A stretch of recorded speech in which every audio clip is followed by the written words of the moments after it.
All right, so we're continuing second class on trying to pray like never before, all right, to get really excited. We want to reach a level where our davening, it's something that we run to. You have a meeting with God, you have a meeting with the King of the universe, like who will be late? Who will not run after that, right? So why are we not doing it? And the key thing, that's what I'm going to focus on today, is because we don't truly believe that we matter. We don't really truly believe that I can affect the world and my prayer is crucial for the world to get changed, right? And it's one of the reasons so many people are depressed today, is because they don't really believe in themselves. If you really believe in yourself and your greatness, then you feel unstoppable and you start being an activist for what you believe in. So, which is the point where that connects to Purim. So which is before Purim and prayer. You need to have greatness. It goes together. But let's focus on prayer. Did I last time speak about why we need a minyan? Why we need 10 people for a minyan? I think we spoke about we touched that on specifically? it. We touched on it. It wasn't in depth. Okay. So I'm going to try to explain in depth a bit that. It's always good to review anyway. And it's going to help us understand the whole system. So we want to come. So we wake up in the morning and God is saying, I need you. I want to be in partnership with you. God could have done everything from A to Z, right? That's the question that the Chachamim ask. Why did God didn't create the world in one day and that's it? No. Asher bara Elokim la'asot. God created for things to be made. Be made by whom? By man. It's a partnership.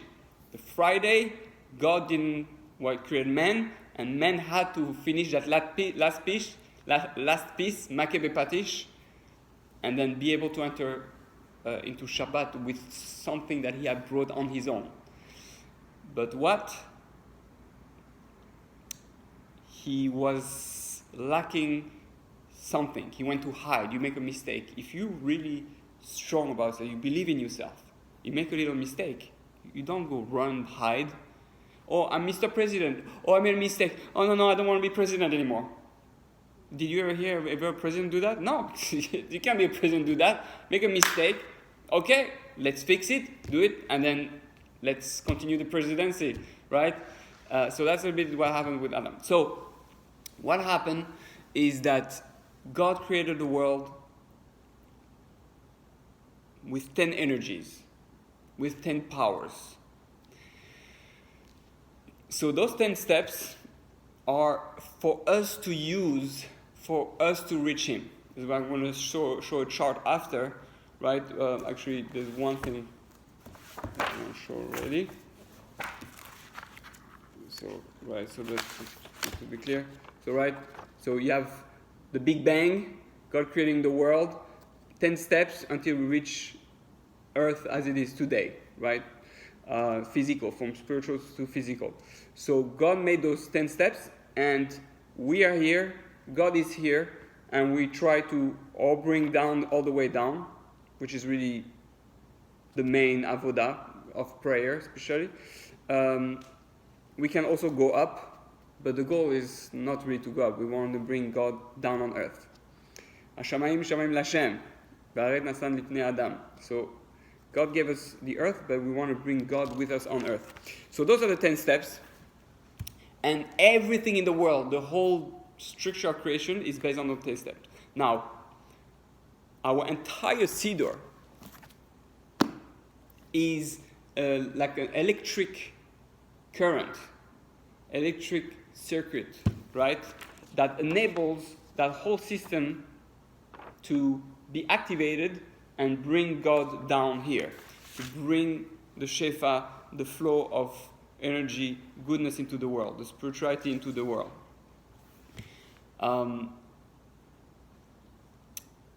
And that's the Siddur helps us, is the manual in order to activate that. Now everything in the world is connected to that. We're going to see it soon also with the chart. So let's ask, those 10 energies, what are those 10 energies? And we have to understand that that is the specific reason why God created the world in 10 steps, why we need 10 people in a minyan. Why do we need 10 people in the minyan? Because each one of us has to understand, represents one of those 10. Right? I have to know I am as powerful as the Sefirah. I'm activated Sefirah. I'm part of the circuit necessary for the Shekhinah to come down. If I'm not there, it cannot happen. Therefore, people who think that the world can exist without me, or that you don't need me at the minyan, don't understand. You need the 10. Now the truth is, once you have 10, you have already the circuit working. But you still need to have the full flow of it. If you're missing one battery, then it goes only a little bit, right? You need the full thing to happen. That's why they say once you have 10 people, everybody who adds, you get the energy from them, but you were there at the beginning, you build up the first thing. That's why it's so important to be first 10, or last 10 too.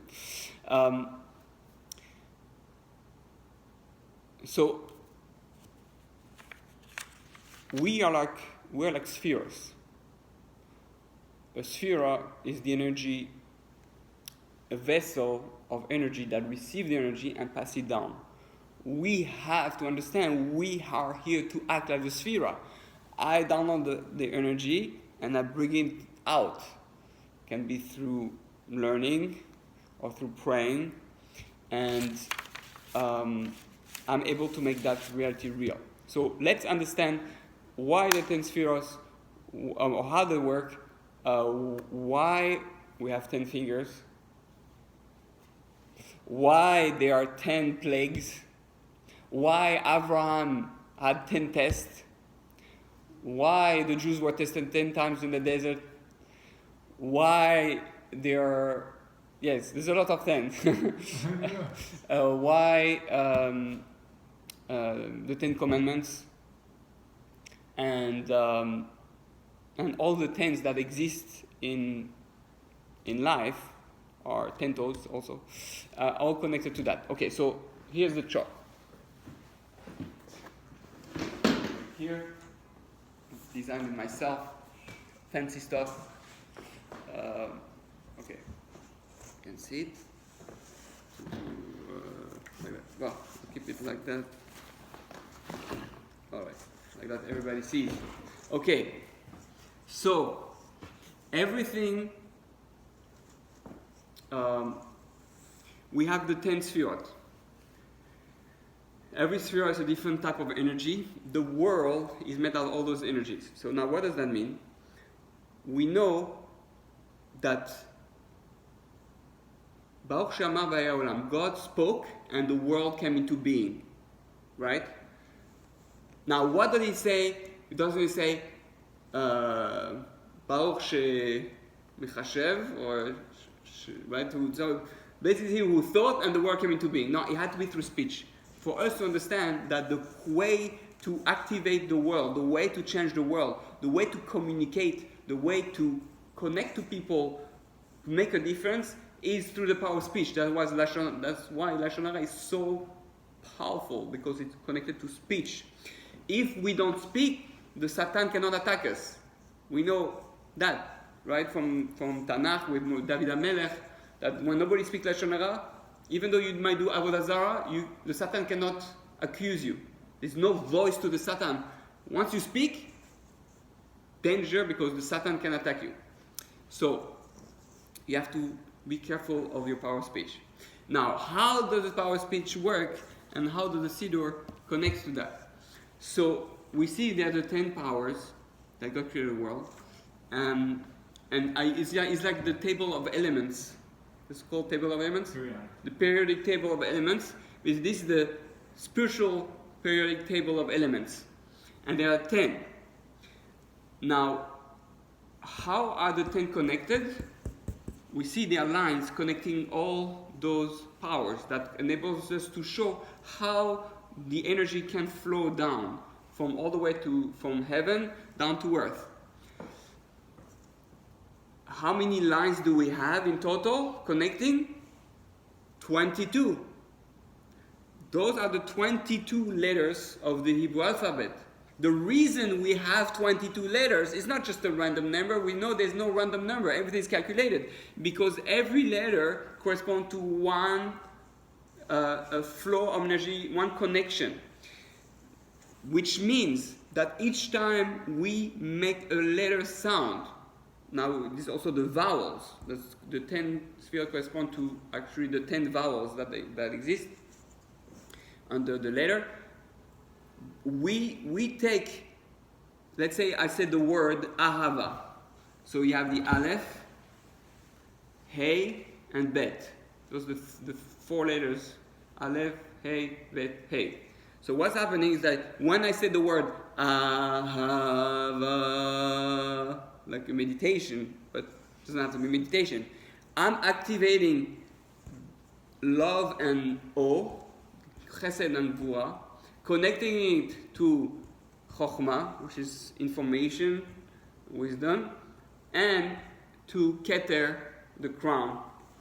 So it's you take certain energies and you are making those things shine, and they come into the world with chesed, gvura, chokhmah, and keter. That's what's happening.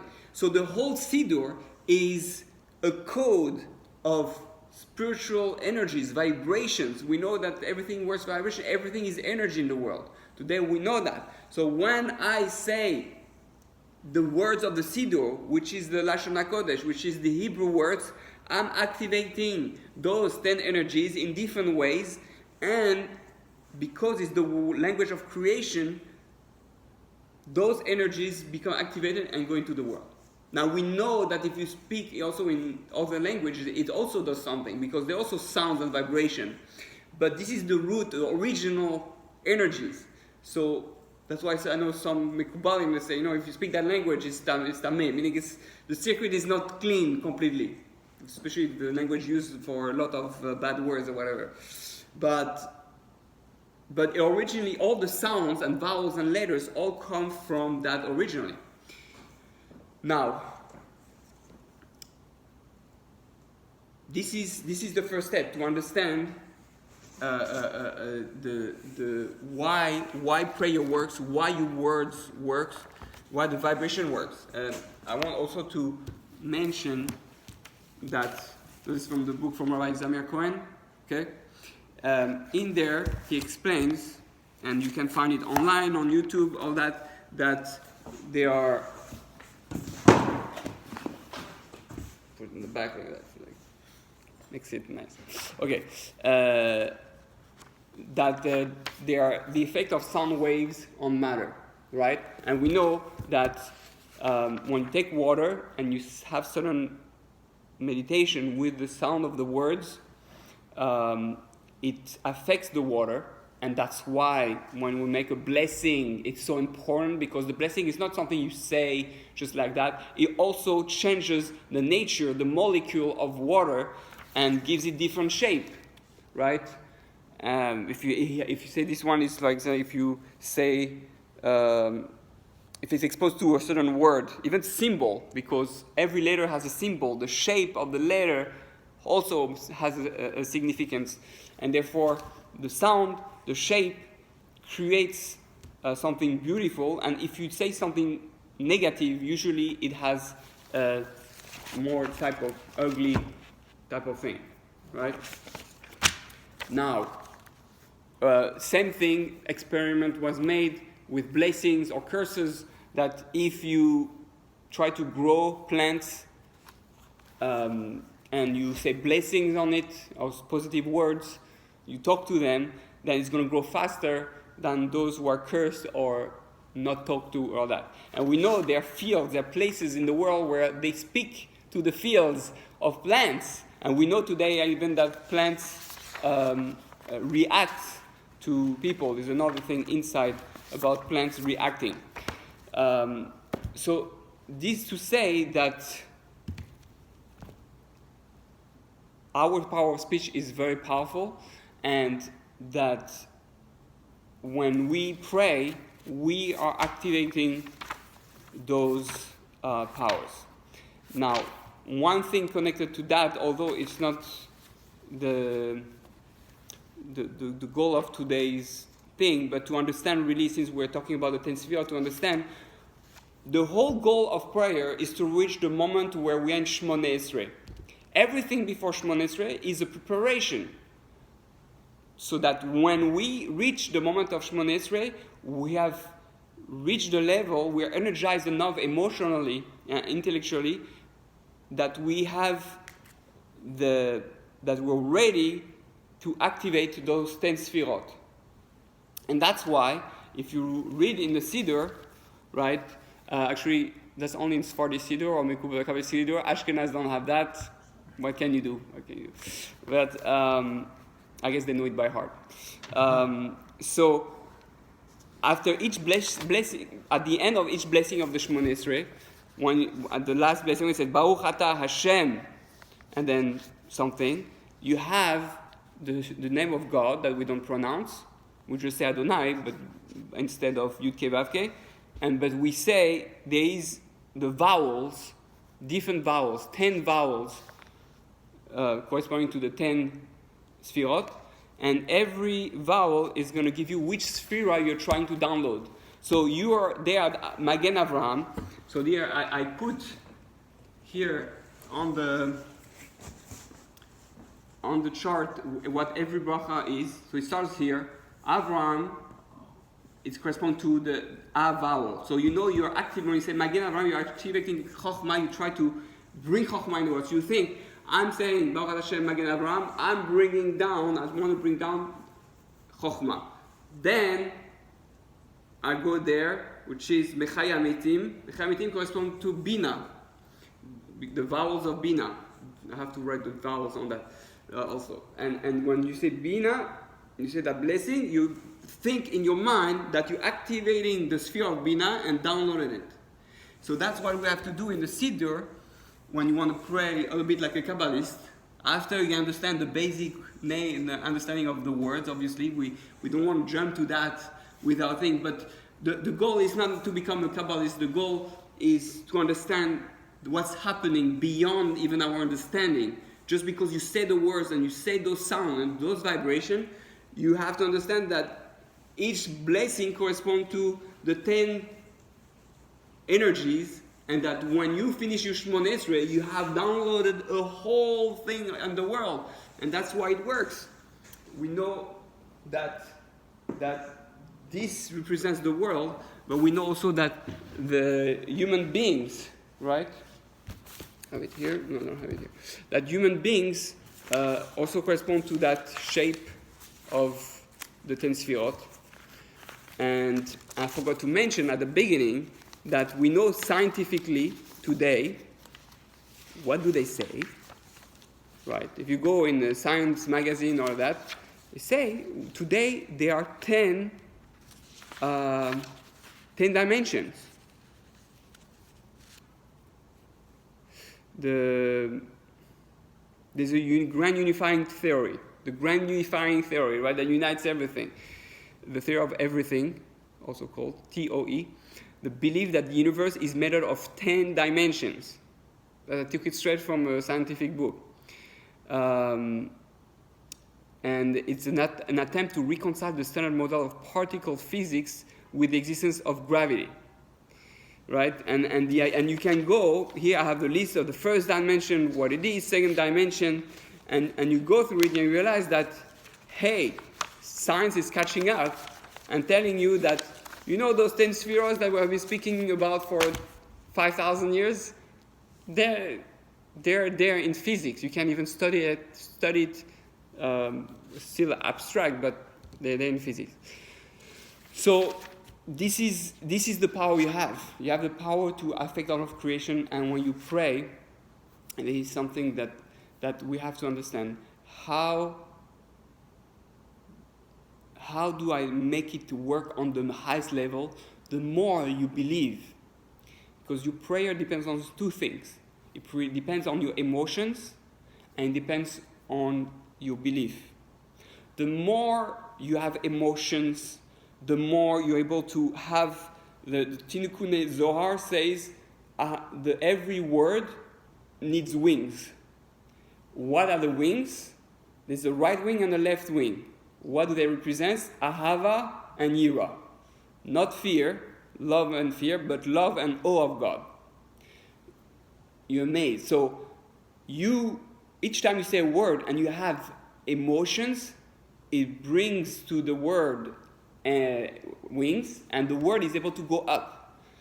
That's to understand that sometimes our prayers are not answered because we didn't put emotions in it. And that's the danger of praying alone, because when you pray alone, you don't have the whole system of the 10 Sefirot, you don't have the secret, and therefore if you say something and you don't have emotions, the word stays in your bedroom or wherever you are. This reminds me of when a kid asks their parents something, and the kid, oh, can I have this? No. But if they come in a certain way, and I see this with my little brother, he'll come and he'll be very please, can I please have some? Right? And it really arouses something, and you're like, oh, well, all right, here you go. Yeah, no, it's very true. Absolutely. When you ask something, you do it with you do minute, or even when you say sorry, say sorry. No. I want you to mean it. When a kid really means it, you could tell. Right. And sometimes it's not even the words, but the emotions and the pauses and all that. Absolutely. I was once listening to the Color this week. Father. And somebody said, I couldn't understand everything he said because his English. It was okay, but it wasn't. But he spoke with such a fire. And another story to your point. Yeah. I think it was Rabbi Alan Cutler who needed to get some Jews out of Europe. Oh, and he was he tried to get in contact with the mom. It was the Chavetz Chaim, I think. And also, okay. And it's also a story with the Chavetz Chaim too. Maybe because they went to Rabbi Alan Cutler's sons, like this mobster or something. And he said, and then he gets in contact. They find him. They take him somewhere, God knows where.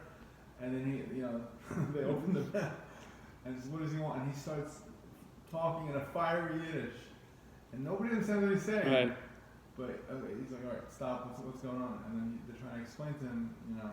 He's like, "He got it." I got it. He's like, "Whatever it is, it was so passionate." I don't know what it means. As long as he gives your blessing. And that's, to add to the point, the rabbi's blessing was that this mobster should live and should die in his bed. And he found it to be a wonderful blessing, because one guy who's a criminal wants to die in jail. Right. And it happened. It's true.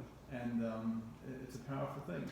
We have this throughout history where I think it was Barba now, who was writing commentary he was writing halacha, Sefirot halacha, and he sat in the chair of another big rabbi. Accidentally, he didn't know. The rabbi walks in, he finds out. He's like, "No worries, stay there." And after that point, for some reason, Barba couldn't move forward in writing more Sefer on halacha. He wrote a Sefer on Tanakh. He wrote a commentary on Tanakh, if I'm correct. Right. But it goes beyond all these stories we have. In a relationship, somebody says something that hurts you, and sometimes people that hurt you, over the smallest thing, you're hindered. If you're able you don't want to do anything. sometimes Sometimes the person can say something and it ruins your day. Right. Yeah. So that exactly that. That's exactly the point. If you want to affect someone else, when you speak to them, if you speak with emotions, that's the emotion that's going to affect them. The words are just empty vessels that will only have an impact if you have the emotions in it. Absolutely. Just give it a shake. Absolutely. This is 100%. How many people have been saved from committing suicide because of the way the person really cared about them? They felt they were cared. So what happened is that you need the emotions that enables the word to go up, and the second thing you need is the belief, the emunah. emunah is not just belief; it's convinced. So real trust, bitachon, real emunah and bitachon, that your words are really working based on that system, really affecting the world. So the moment we believe that 100%, that gives the kind of the soul to the body of that word, and you have the wings. So when it goes up, it's like you say, you take one step towards God, God takes one step towards you. You take one step away from God, God takes one step away from you. I think it's one of the reasons why we have the mirror for the Kohen Gadol when he starts the avodah. You look in the mirror. How do you want to appear to God? How much is true? Do you want to come close to God? You come close, He comes close to you. How much you want of closeness to God, basically. God is like a mirror. So you start the day like that. You understand. It was the first thing you do in the morning, right? You wash your hands. The kior was the first thing the Kohanim did in the Bet HaMikdash, in the temple. It was to wash their hands and to look in the mirror to see their reflection. I have a question in terms of mirror. Aside from talking to God, is there a part of prayer where you're actually talking these things to yourself too? Well, that's a very good question. Yes. Well, there were times where I just said come on already, whatever, and I would say it, to God, but I'd say I just said it to myself, wake up. And there are times, and it seems like if we're saying the same thing in prayer over and over again, we're trying to ingrain this idea that, God loves the world, He loves you. Absolutely. Excellent point. Because prayer, that's what we call mantra meditation. When you repeat something again and again, you're able to connect to the energy, to the reality, to the veracity of what you're saying, and allow it to become completely part of you and real, and believe it happening now. So the more you believe your prayer works, and only really if you believe your prayer works, is your prayer going to work. That's the real emunah bitachon. So but the more you understand the system, why it works, because of the speech power and the 10 Sefirot and the combination of letters, and the understanding of the power of speech when you speak to someone, with all that together, you realize that yes, it's real, it really works. And next time you take your siddur, then you know you're about to change the world. And that's a kavanah. I think everybody should have. The Arizal imposed. He proposed to put, and almost all Sephardim books, not all Ashkenaz, have it in their siddur. You have to love your neighbor as yourself. Why? Two reasons. One, because you have to love the other. I'm going sidetrack, but it's fine. Because if you're 10 people, there is no ahava between each other, the system is not going to work. Ideally, we should come in a shul, you come in a synagogue, and we should all get together. The 10 first guys who are here. Guys, yeah, let's go together. Okay, guys, we're going to do that. United, we pray. United, we stand, right? We're going to change the world together. And see that each other, every one day is necessary. Even the guy you don't like so much, the way he thinks, the way he dresses, or whatever. But not together, we need each other. Otherwise, the 10 thing don't work. We are all part of that. So when you start prayer like that, the Arizal says, if you don't love everyone in the room, it doesn't work. Because the system doesn't work. You understand? It's a way of, I thought this when you first started, when you said 10, that you need 10 people, and that you alone can change the world, right? But at the same time, it's not just about you. Absolutely. You think about him and him and yes. him and him. Very good. Each prayer is interconnected, so you shouldn't be arrogant about it. Of course, singular prayer is very powerful, and it can be sometimes. I've had the most beautiful prayers. Right. But at the same time, there's a certain. Even if I don't have the highest thoughts, there are times, for example, on Yom Kippur or on Rosh Hashanah, when everybody's there, because they think they're going. Yeah. But forget they're going. That's not what I think about Yom Kippur or Rosh Hashanah. But they're there for a purpose. They're there for something better. Absolutely. They don't know exactly what it is, but they're trying to reach something higher. And with the music, the songs, the chazanut, all that come together. The shul has its own energy that kind of lifts you Yes, yes. outside of your own thoughts. Sometimes I can't have my own thoughts. It's just not going It's anywhere. true, it's true. You're So just part of the system. I need to just move along with, you know, everybody else. Absolutely, and that's why the Gemara makes a statement that a prayer that is done b'tzibur is always accepted, always heard. It's always heard. That's the beauty of it, because you're part of the system. So that's something that we have to realize, and it's the difference with praying in the tzibur, where usually there's at least a few people who have emotions, but even there's no emotion, there's still the system activated. Idea is with emotion, then it goes super powerful. But that's why they say you should pray in the tzibur, not alone, because when you pray alone, it's much harder to have that energy, that emotions. You can't feed off either each other's energy. Yeah. It's like a support group. You know why we have support group? The prayer is a support group to change the world. It's a therapy group that, yes, you matter, and I matter, and we all matter. Let's get some self-esteem here. We can change the world. Let's do it. Let's pray. Right? So that's different thing. So one of the things that I was going to say, but distracted, that Harini Mikabel, right? Like the result says, to love everyone, but we should also put Harini Mikabel Olai האמונה או הביטחון שאני יכול לתקן את כל העולם. Right? I take upon myself the belief or the trust that I have the ability to fix the whole world. And if you start like that every day, I can change the world, then your tefillah is going to work more and more. I always get ideas. Good, Baruch Hashem. That's what we want. We feed off different ideas. Because it reminds me of Purim. That's the whole thing of Purim. It's Purim. Yes, even though Hashem runs the world, you can have a saying. You can have a part in it. You know, the whole thing with Esther, Mordecai says to her, you know.